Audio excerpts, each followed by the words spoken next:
What is up, Waffle Gang? I do hope you're well. My name is Mark, and today we're covering some more r/am I the butthole. If you'd like to skip the initial waffle, timestamps are in the description and along the timeline below, but if you are new here, please consider hitting that like, that subscribe, and maybe that notification bell too. Now, thank you as always for being here, for taking the time out of your days to come here and watch these videos. Is absolutely amazing of you to do so, and for more recently, for telling me what you've been doing whilst you've been listening to these. As I said in one of the last videos, I find it crazy that my voice is playing in multiple places at once, like all over the world. Well, not all over the world, that's a bit exaggerating really, but in different places, and I find it really crazy. So keep telling me those things, please. It's really inspiring. And with that being said, let's just crack on with today's stories. Much love, guys. And our first story comes from November Rain. Am I the arsehole for telling my ex-wife to F off and not allowing her to talk to our kids? Please read before making a decision. I have 5 kids with my now ex-wife. 7 female, 5 female, 2 male and 2 male, and a 7-month-old baby boy. When my ex was pregnant with a baby, she decided that she didn't want to be involved with me or the kids anymore, so she divorced me and signed all her rights away. The only reason I know she's still alive is the child support checks that I get. My kids are obviously still upset over their mum just getting up and leaving without even giving them a heartfelt goodbye. My oldest has expressed being cross towards me regarding the situation. Since she's the only one that truly understands that her mum probably won't come back, she feels abandoned and has come to me crying, because she believes that her mum doesn't love her anymore. My other daughter still believes that her mum is going to come back, and it really hurts to hear her ask when she'll be back. My other kids obviously don't understand where their mum has gone. All I can truly get from them is tears and asking where their mum has went. Just to be clear, I don't badmouth their mother or say bad things in general about her to them. Yesterday my ex called. I only picked up because I didn't recognise the number. She said hello and asked if she could speak to the kids. I said no, mostly because I didn't know how they would react. She said that she missed them terribly and because of COVID couldn't see them, and she really wanted to hear their voices. I said that I wasn't comfortable with that. I told her that I would talk to my oldest 2 later on and asked if they wanted to speak to her, but for now I wouldn't allow it. She said that she was still their mum and that she has the right to speak to them. I said that she lost any right to them when she signed those rights away. At this point, my wife raised her voice and said I was keeping her away from the people she loved most. I said that I didn't care about her feelings, that she abandoned the kids and to F off like she did months ago, before hanging up. My kids weren't in earshot, just to be clear. I'm not proud of losing my temper, because I'm not that kind of guy, but I was at my wit's end and couldn't take it anymore. I still have my mother-in-law as one of my contacts, because I don't have anybody else to care for the kids if something happens to me. All night she's been blowing up my phone, saying that my ex-wife is still a mother and has a right to talk to her kids. I don't know. I'm tired. Honest opinions? Wow, that's an incredibly sad story to know that she just walked out, just got up and left because she was totally fed up with the whole situation. A part of me wants to say there's something mental going on. Obviously, I'm no doctor or anything, but PPD or some sort of mental illness going on for someone to just get up and walk out on your kids like that. Sounds a bit messed up, really. But in some ways, I also feel like we're missing some information, because unless it is a mental illness or something, which then needs to be resolved, why would a mother of 4 children just suddenly get up and just walk out the door? That sort of doesn't make sense to me, but, you know, stranger things have happened in this subreddit, believe me. But purely based on this story, I would say not the arsehole, and the father's probably doing the right thing by letting the oldest 2 decide. Whether or not 7 and 5 is right to make that decision, I think it'd be interesting to know their take on it, because obviously the 7-year-old has some feelings about what's going on. But let's have a look at the comments below to see what they say. Queen Oreo said, she signed her rights away. It is your absolute duty to keep your kids safe mentally, physically and emotionally. You decide if it's okay for her to speak to them. If you don't feel it's good for them right now, then your answer is final. You absolutely need to get your kids into therapy though, and should probably talk to someone yourself. This is a hell of a lot to deal with. Right now might be the wrong time for them to speak to her. At some point, it might be the best thing for them. Cheerily Terrified says, info, did something happen to your wife that made her walk away? Like, do you think it was drug or something long term that she could come back from? Not the arsehole, your wife can't come and go as she pleases. That is horrendously unfair to your kids, who need and deserve consistency, and a lot more than she is giving. Yeah, yelling is not ideal, but you are human and dealing with a lot, so you're not the arsehole for that. Is there anyone who can help you with the kids besides your ex-mother-in-law? Also, the kids and you definitely need therapy. They've been through something traumatic. And OP replies to this saying she was always a very wild person. She could never handle long-term commitment, and while she wanted kids, didn't spend time with them because I was the stay-at-home parent. She just didn't like the responsibilities. And Zajaf says, info, could it be PPD? It seems strange that on child number 5 she just gets up and leaves. And OP replies again saying, I don't believe so. I've read up on the symptoms because that thought crossed my mind before, and she doesn't match up on anything. Plus she's up and left, back when we were dating and didn't have children. Wow, so what do you guys make of this story? Can you make anything of it with, potentially missing bits of information? But based on what we see right here, what do you make of it? How would you deal with it? Do you think it could be PPD? Let us know in the comments below, and don't forget to vote on that poll in the description for story 1. And our next story is from Oh Grey, you arsehole. Am I the arsehole for calling out 2 ladies for being creepy at the grocery store? I was in line at the grocery store picking up a turkey and fixins. The lines were long due to Thanksgiving, and not to mention everyone trying to hoard toilet paper. Line was about 4 transactions deep when this incident happened, with me being the 4th person in line. Anyways, in line in front of me were 2 30-something ladies, then 2 other random people in spot 2 and 1, and of course the cashier. The 2 ladies in front of me were whispering to each other quite loudly about the young male cashier's good looks. Nothing crude, but loud enough for me and at least the 2nd person in line to hear. As the line moved forward, the cashier had to stand up on a stool to grab some cigarettes from the top of the cigarette case. As he was reaching for the cigs, the 2 ladies quickly pulled out their phones and snapped a picture of his butt. They pretty much high-fived each, while each saying loudly, "Did you get that? I got that." "Damn right I did. Send me yours and I'll send you mine." With a normal voice I said, "Do you think that is okay to do that?" They whipped around with shock and both a "who the fuck are you" look on their face. Then one said, "Excuse me?" I said, "I watched you both took pictures of that young man. Kinda creepy." They said, "So what?" and moved up to the checkout. Of course the cashier had heard all the commotion and has no idea what to do or say, so he just sheepishly starts scanning the lady's groceries. I mentioned again that what they did was wrong, and I'm certain that if the roles were reversed and the cashier was a young girl and then 2 men snapped pics and you all just happened to be me in my vantage spot, you 2 would be calling 911 and screaming bloody murder. Am I right, or am I right? About now, other people in line and around the checkout line are already listening in and seem to be in agreement with me. Then the ladies flipped on me. "What are you doing watching us? Who does that? Oh my god," and started acting like the victim. They paid and ran out while loudly calling me a creep. As soon as they were gone, all eyes moved to me and pretty much everyone forgot that they were the baddies and started looking at me like I just ripped a big old fart in the line. How did I become the arsehole? Am I the arsehole? Nope, you're totally not the arsehole, and you're totally right in everything you said. At the end, they were using just a deflection tactic just to get out of there, and yeah, they made you look like an arse, which is just not on. You should have shouted back to them, "You're the one who was taking the bloody photo in the end." Male, female, no one deserves to be sexually harassed at work, and good on you for standing up and calling out. You wasn't shouting, you just normally said, "Do you think that's okay to do that?" You were questioning them, and we need more people like that in the world. It's just the way it is. But Logan DeLuca says, "Not the arsehole. What you did was really amazing. What the women did is creepy as fuck." Cricket says, "Not the arsehole. They were trying to save face and you are 100% in the right."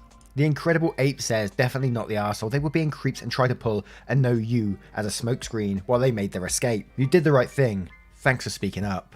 Lisa says, "Not the arsehole. If this were men doing this to a woman, the repercussions would be far worse. The double standard is absolutely not okay." Baz Lightyear says, "You're not the arsehole. They just deflected it from them onto you because they know they got caught." And Lagomorpheme says, "Not the arsehole. That's so fucking gross. Honestly, the shit that service industry workers have to deal with is ridiculous. They were just salty that they got called out on it and tried, successfully, to turn around on you." Now, what would you do in this situation if you was OP and you called someone out and then you was getting it deflected back onto you? How would you deal with it? Would you literally just shout it out at them, or would you deal with it in a different way? Let me know in the comments what you would do, and don't forget to vote on that poll in the description for story 2. And our next story comes from a throwaway account. Am I the arse for reporting my son's doctor after she shared his medical information with my mother-in-law? My female 38, son 9, has a medical condition. We're struggling so much trying to do everything we can to help him deal and cope with his condition. It's been difficult enough without my mother-in-law getting involved and making decisions without talking to me and my husband first. She completely disregarded our fears and concerns as parents and claims we don't know what's best for her grandson by trying to control doctor's appointments / arguing with doctors, criticising and telling them how to do their job, bringing medication that her friend doctor prescribed without even diagnosing my son. She'd get mad if we don't comply and do what she tells us. Her latest stunt was showing up at my son's appointment and making a scene, resulting in me and my husband going no contact and changing the clinic by having my son's medical file transferred to another clinic.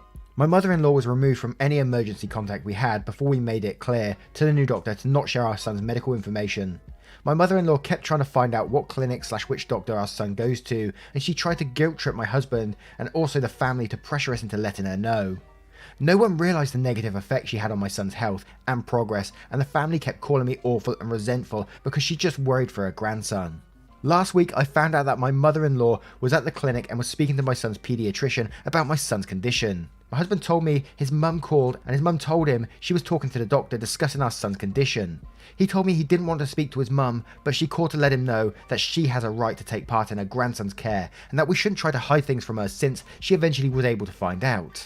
I was livid. I was so angry. I went to talk to the doctor about the conversation she had with my mother-in-law and the fact that she disclosed medical information after being told several times that this would cause us plenty of issues because of my mother-in-law's behaviour. Mother-in-law is already trying to get involved and I just couldn't take it. I reported the doctor and filed a HIPAA complaint.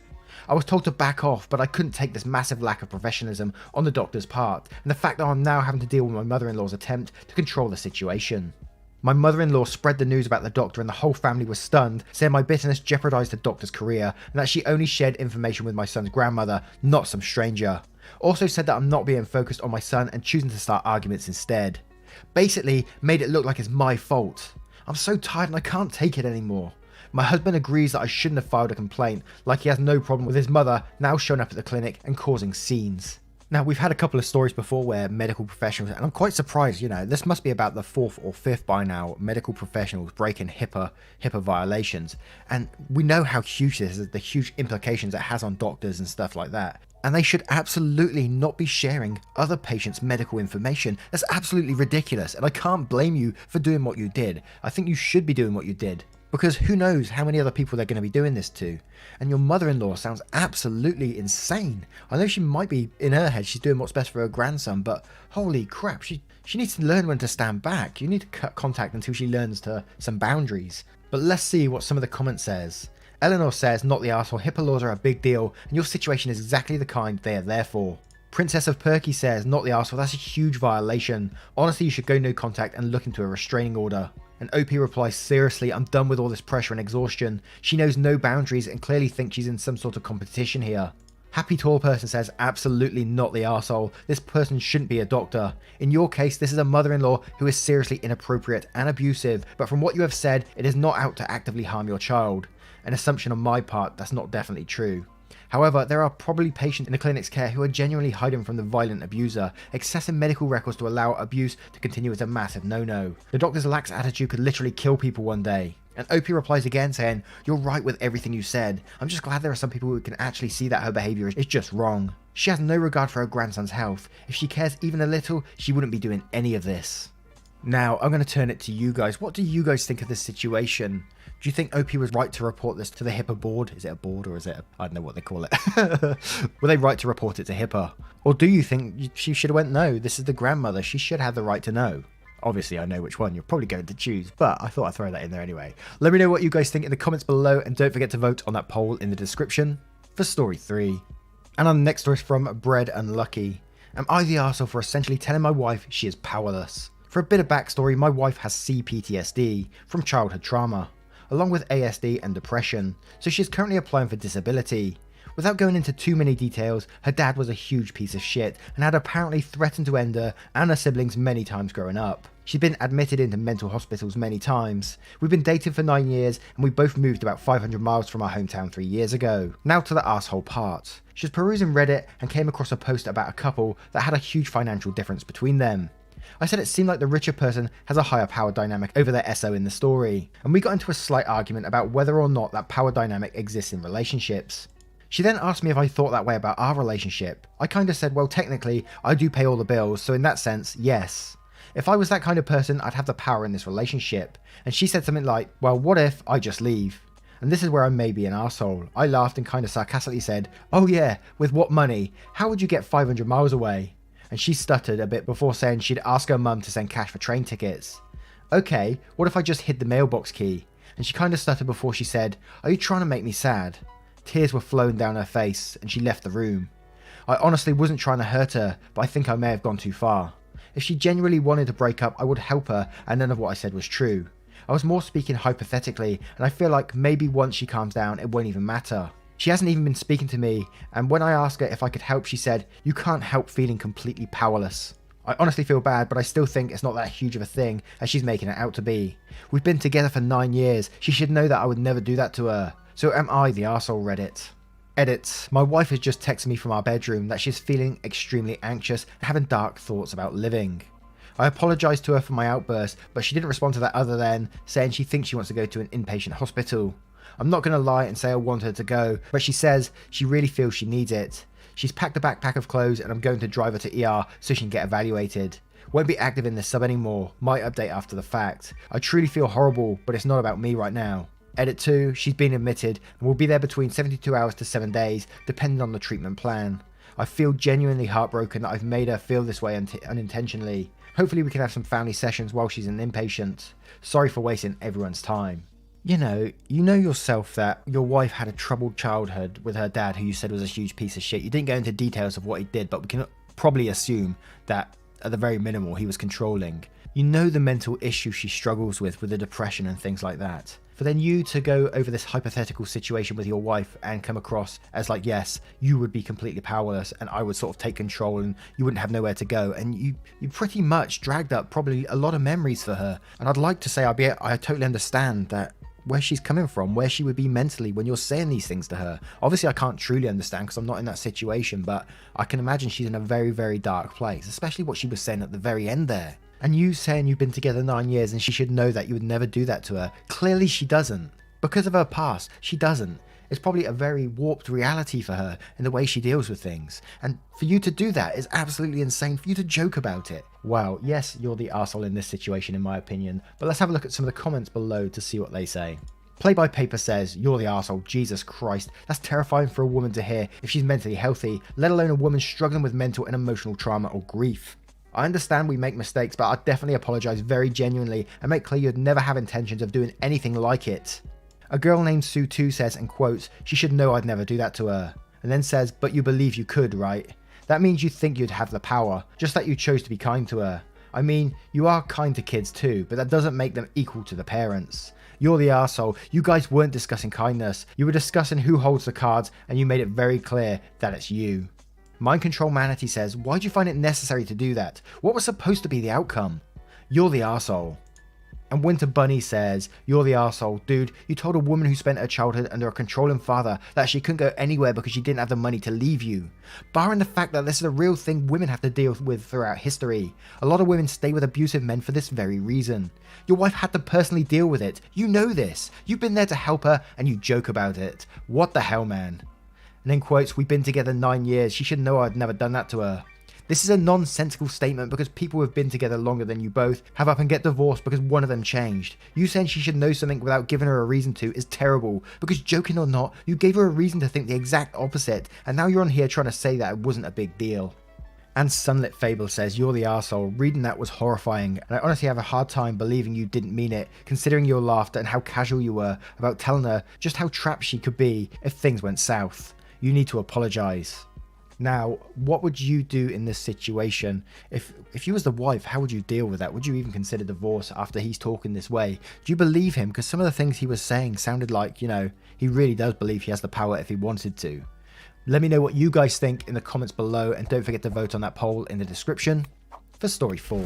Once again, guys, thank you for being here today. I hope you did enjoy today's stories. And if you did, you know what to do. Hit that like, that subscribe, and maybe that notification bell too. A huge thank you to each and every one of you for being here, and I will see you, hopefully if you enjoyed, in the next one. Take care, guys. Much love.